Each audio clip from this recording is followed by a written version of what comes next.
Hi, I'm Carol Madden. I'm a certified divorce and co-parenting coach based in New Zealand, and my YouTube channel provides real talk about healing and recovery after separation and divorce, especially if you have children.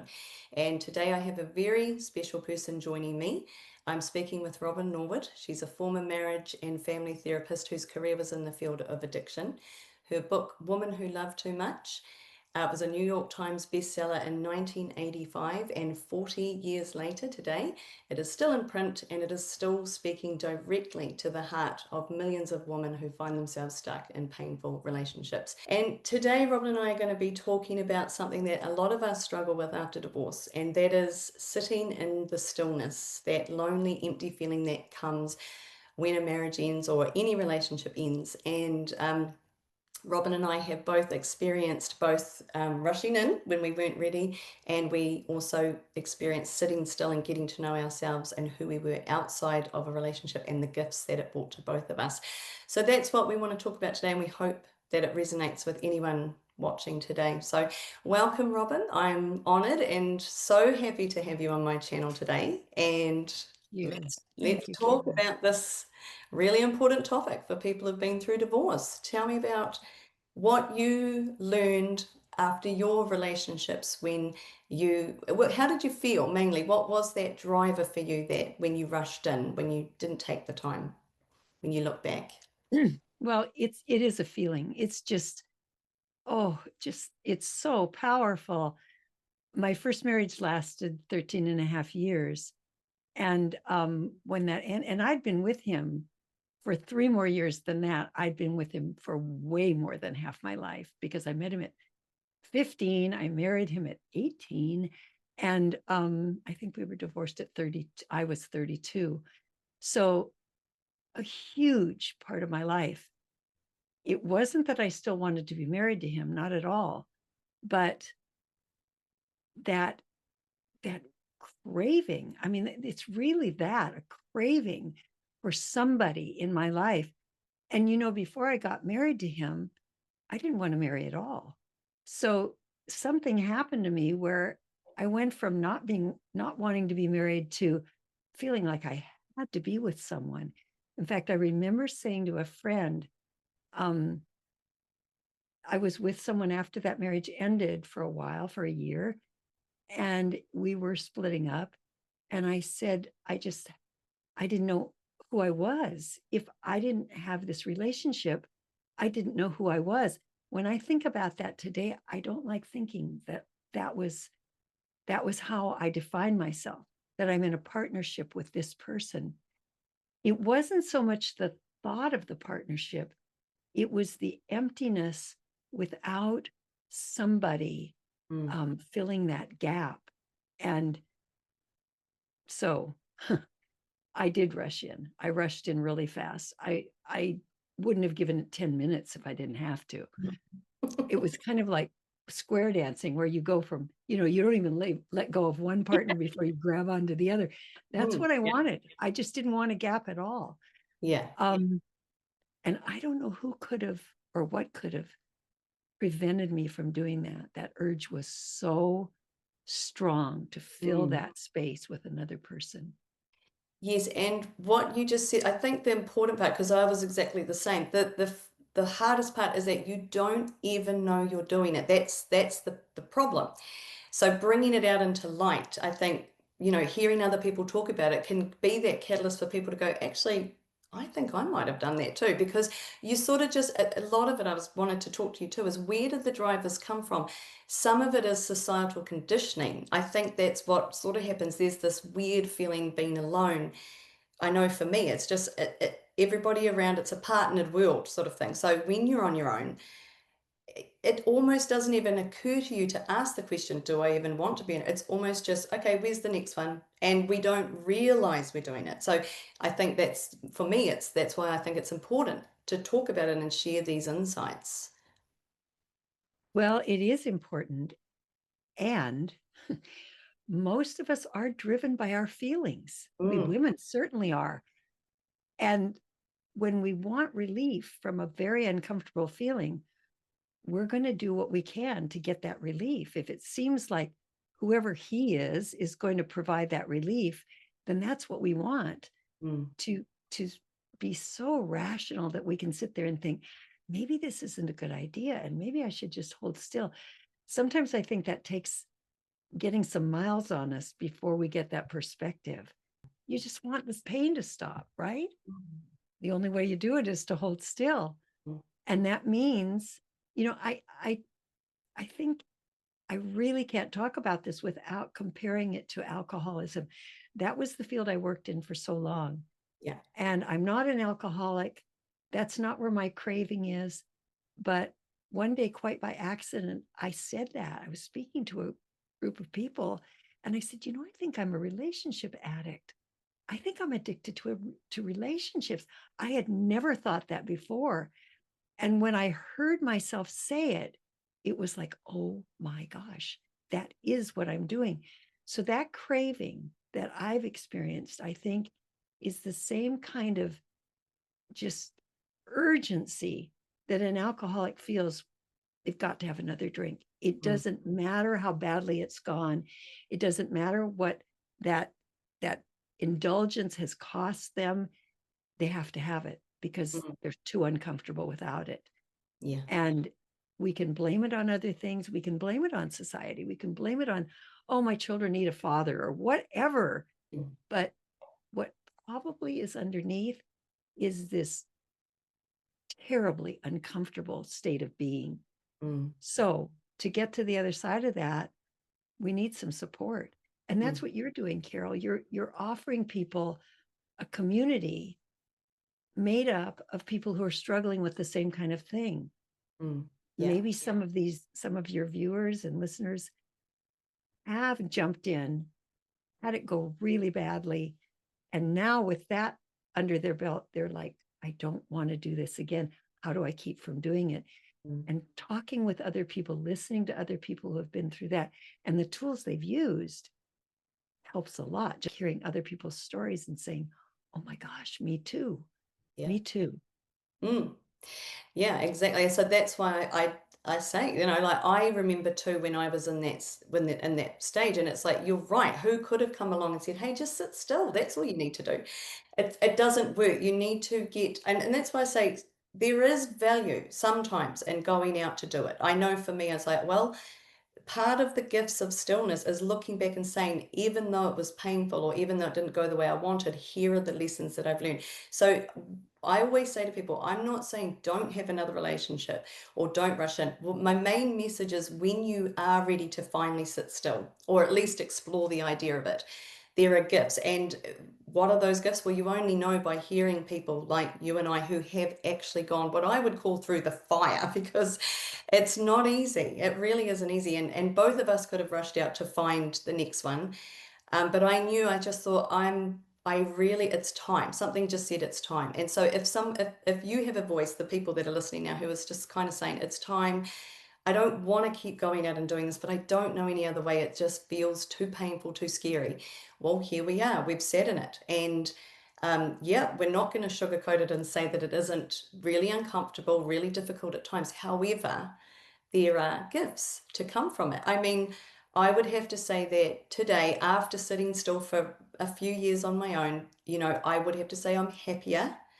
It's not perfect, but I'm happier and more peaceful and content. And the big question is, what is happiness now? This is the other thing. People need to redefine what is happiness. So for me, happiness is feeling peaceful. As we talked, I think we talked last time, peace comes into it a lot. And new relationships, for the sake of a new relationship, for the to avoid being alone, usually don't really provide peace because we still haven't found out exactly who we are in it. I want to talk a little bit about that. When you went into a new relationship, um, whichever one it might have been, because you had the feeling, like you described earlier, that it was an urgency. I just wanted to be in it. I knew I just needed to be in a new relationship. Do you see where you lost yourself, or do you see the difference between when you waited, how you were able to get to know yourself more? And were you surprised by what you learned about yourself when you were outside of a relationship? Because I was, and I was interested to know if you were surprised. when I was able to hold still, then through time, and this sounds a little over the top, but I finally fell in love with myself. Yeah. And that had not been the situation before. Mm. I didn't know how separated I was from myself, how lacking of approval I Mm. was of myself, how alienated I was from myself. And that friendship for Robin, from Robin to Robin with Robin, all of Yeah. that, Yeah. that had to happen over time. It wasn't like flipping a switch. I'm not going to do that anymore. I'm going to do this. It it evolved. It grew like a slow growing plant. Yeah. I had one time someone gave me an orchid, and after it had bloomed, I had it on my table, and I watched tiny little branch come out. And then as the branch came out, then tiny little buds. And all of this went on and on and on before flowers came again. But it was such a great thing to watch day by day, this slow evolving into something so beautiful. And I identified with it so much because that's what it feels like for me, that this primary relationship has to be with me, and for me with a higher power, something greater than my own personality, Yeah. which also became very necessary for me to lean into that higher power, to go through the difficulty, go through the emptiness, go through the I'm not enough kinds of feelings, the just the aching, the heartbreak, whatever you want to call it. I need something to lean into. And I've gotten better and better as the years have gone by, leaning into that, whatever that mysterious thing is, no matter what's distressing me. And it works. I mean, it just takes the distress way down, way, Yeah. way down. Sometimes I suddenly realize, oh my gosh, it's gone. I say my little prayer, and then maybe 10 minutes go by and I think about it again. I go, it's gone. I'm Yeah. not suffering like that. So that's progress. And as I say, it's not like flipping a switch. It's something that grows on us and in us and through us. Yeah, absolutely. And that feeling that you're describing, I'm the same. I think it is, and some people might not be ready to hear that or whatever, but it is spiritual in a way. It's like until you realize that, I say zoom out, there's a bigger picture. It is very difficult. You're in there sort of white knuckling it, thinking that you're in control of it all and that this awful feeling, I know the solution to it, it's this. And then you might go out and get that new relationship. But what happens is that you realize after a little while that the relationship is not what was missing after all. It was something else. It was a connection to you.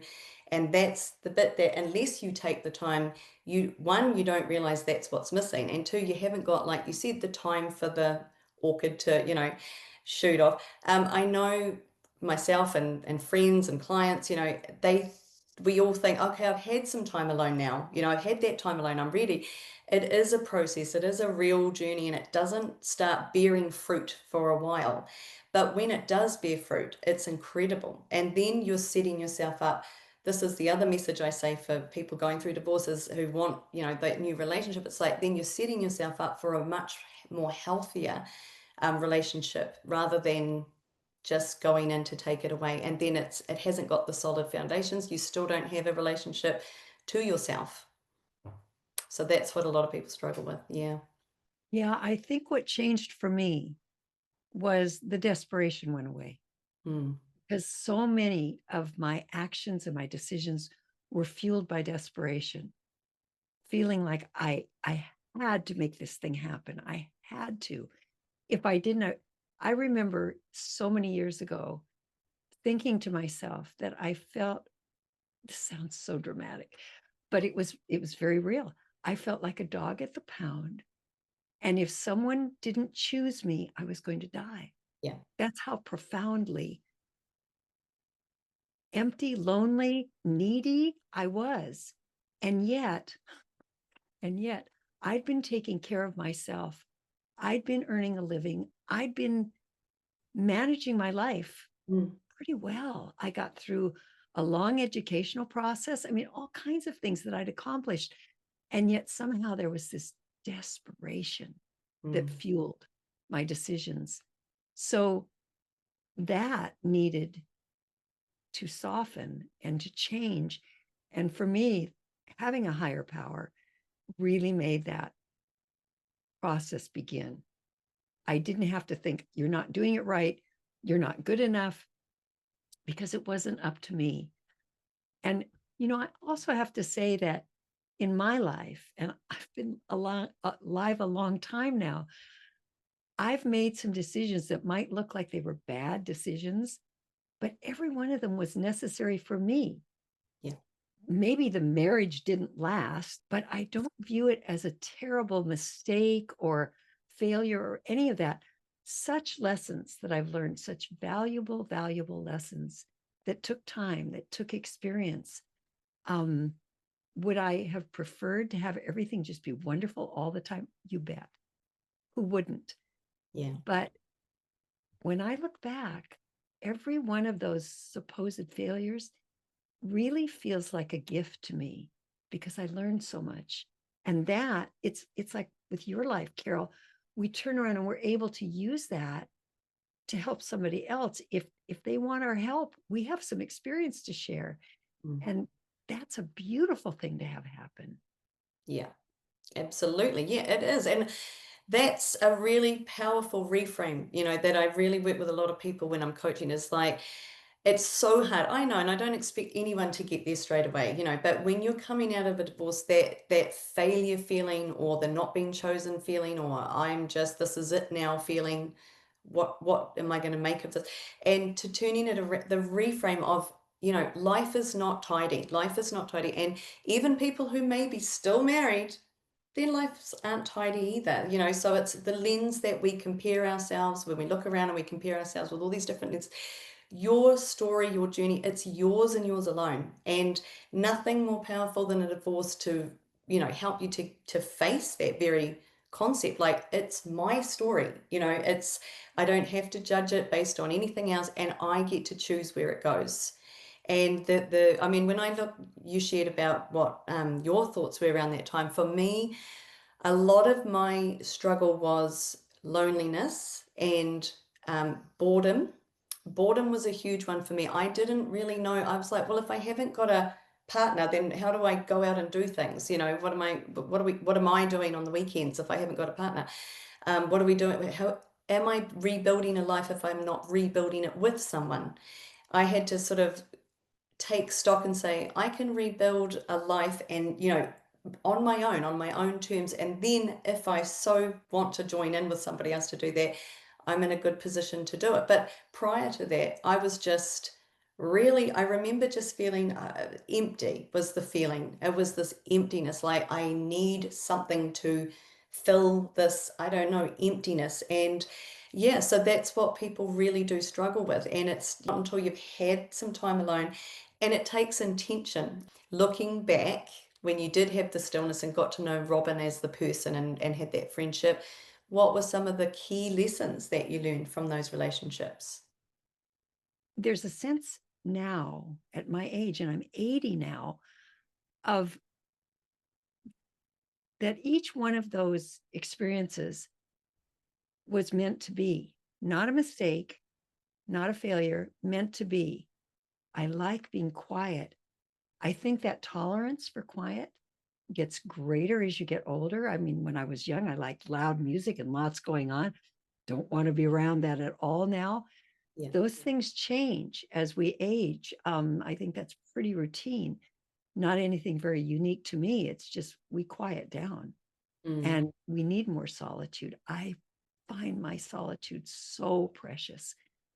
And that was something I had to learn to do, had to practice at being by myself alone until, and it wasn't really a goal of mine, but I came to love that Mm. self-acceptance incorporated wanting to be on my own.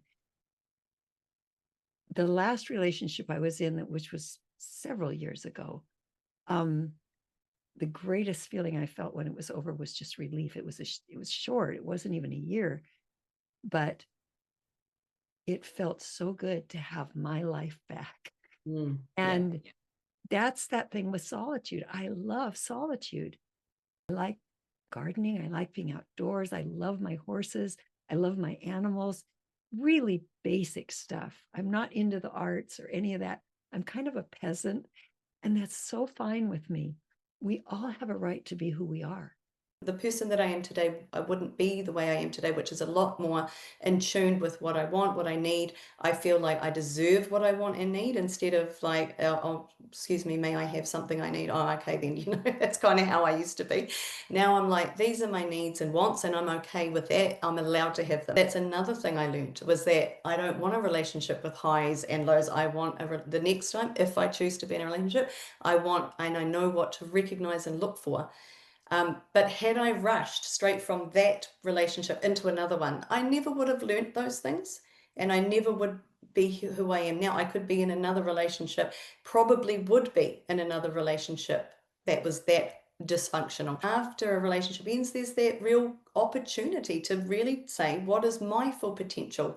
Instead of where's someone else I can focus on, um, how about focusing on me just for a little while? What would, and I know it's really uncomfortable for men, not just women, men, we all have that uncomfortable feeling.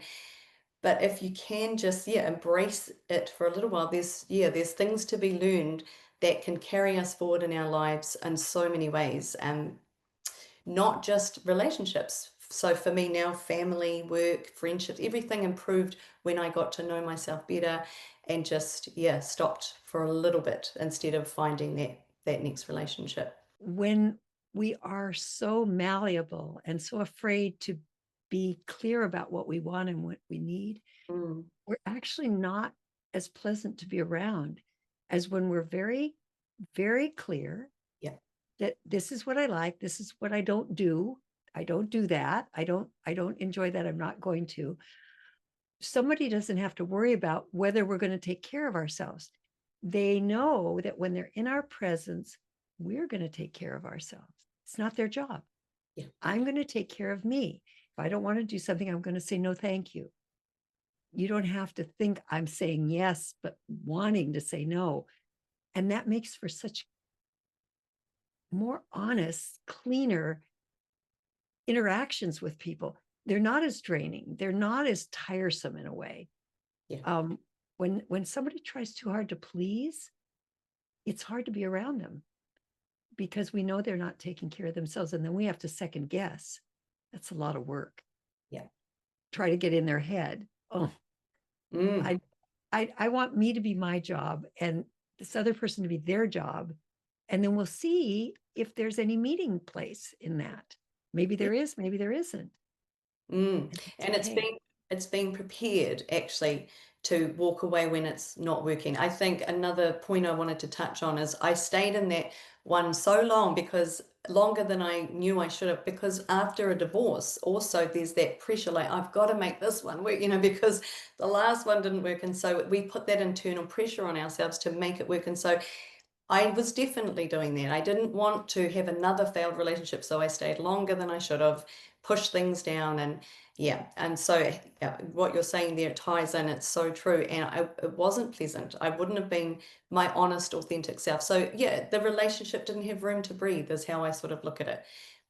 He had his things that he was doing, but I'm a big believer in no matter what happens in a relationship, 50% of it is, there's two people in there. So that's good news, because then you are if you're responsible for some of that dynamic, you can also have the power to change it up next time, to either be on your own and enjoy it, or to find another healthier partnership if that's what you want. If you really are a person who wants to be in partnership, again, give yourself that space to, that's really what it is. It's not about sitting still to sit still. It's about sitting still to grow and become the more rich version of yourself, whether you choose to be alone and live, live your life for yourself for now, or find somebody else to share it with.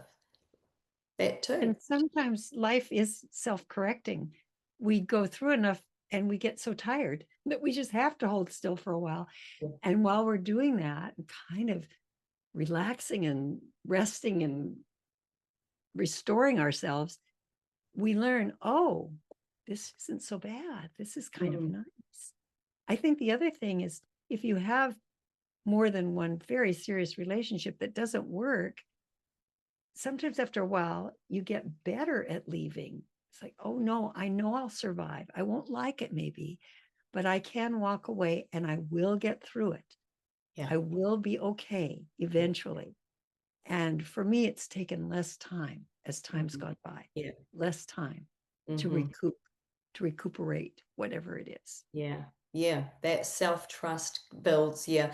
And it's vital. I think that's also what that in between stage when we're feeling really scared is that I don't know if I can, get myself through this. And when you've gotten yourself through it, yeah, you can actually, it helps you, sets you up next time to, yes, look at things that just aren't working.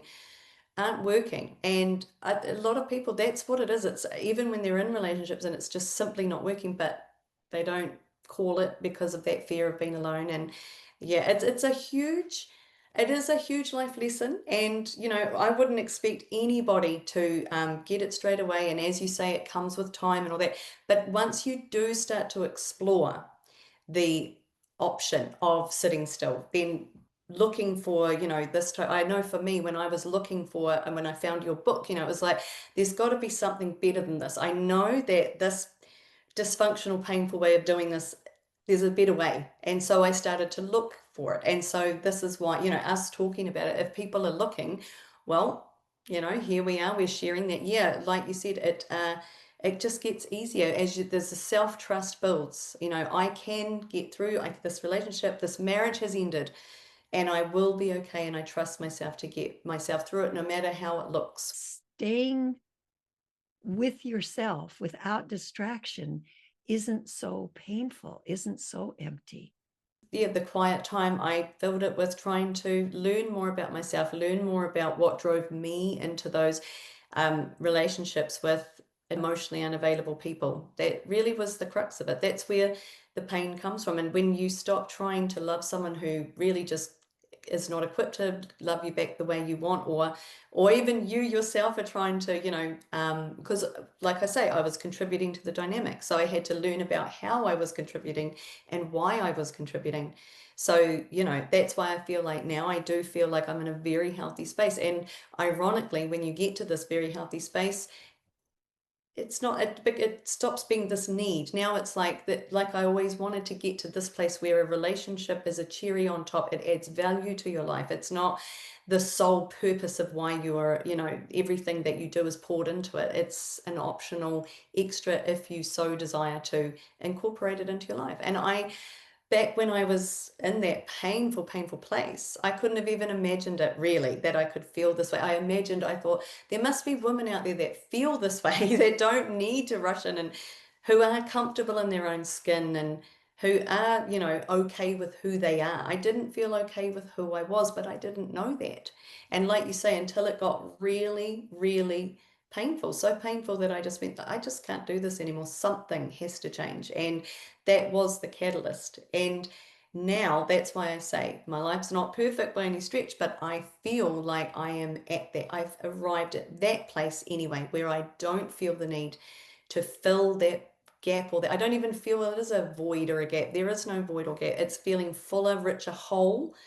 And, I just let it happen as it happens. And that's such a big difference to, where's the next one? I can't possibly be alone. I'm all right on the dating apps, and I mean, I've done it all. I have done it all.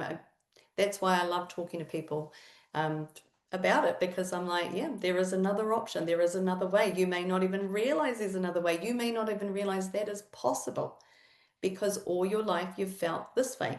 And once that little door opens to finding other people who have been through it, wow, the floodgates open, and there's plenty of support, plenty of resources, plenty of experience, strength, and hope to be shared. We have societal myths about pairing, about men and women pairing up. And one of the biggest ones is that, men don't do so well in a committed relationship. They're much happier on their own. Women need this thing. But Jesse Bernard, who was a researcher, did some marvelous work that showed that married men lived longer and were happier single women lived longer and were happier. It's the opposite of what the myth is, that marriage is good for women, bad for men. No, it's good for men, not so good for women. Mm, So, we have to discover that on our own often because we buy into that myth. Everybody buys into it. Maybe that's why being on our own is much healthier for us mm. in reality. Never mind the myth, in reality. I also have clients who are men, and I also have men who want to quickly find a new partner before they are not ready. They're still very deep in divorce grief, very, very deep. And nobody wants to feel divorce grief. Like, hey, I'll be the first one to put my hand up and say it. But yes, so that's why it's just about encouraging and bringing that message out so that at least it's an option. It's an option to just take stock. We women are more used to our feelings. We Yeah. kind of live in them more. But men can really, really be shocked by the level of pain that comes Mm, from a relationship ending. Um, they don't have tools for talking about it often, certainly not with other men very often. yeah. And we do. We're good at that. We share that all the time, but it hits hard. What the point you're making is really, really valid. Um, and again, over time, sometimes we get better and better at taking those blows that life deals us and saying, okay, I know it's going to take me some time, but I can come back from this. I'm going to be all right.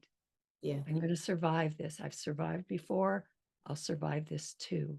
I think that's where our strength is too, is we can hear it, we can hold it, and we can stay steady with it because it's like we know deep down you'll be okay. It hurts, but you will be okay.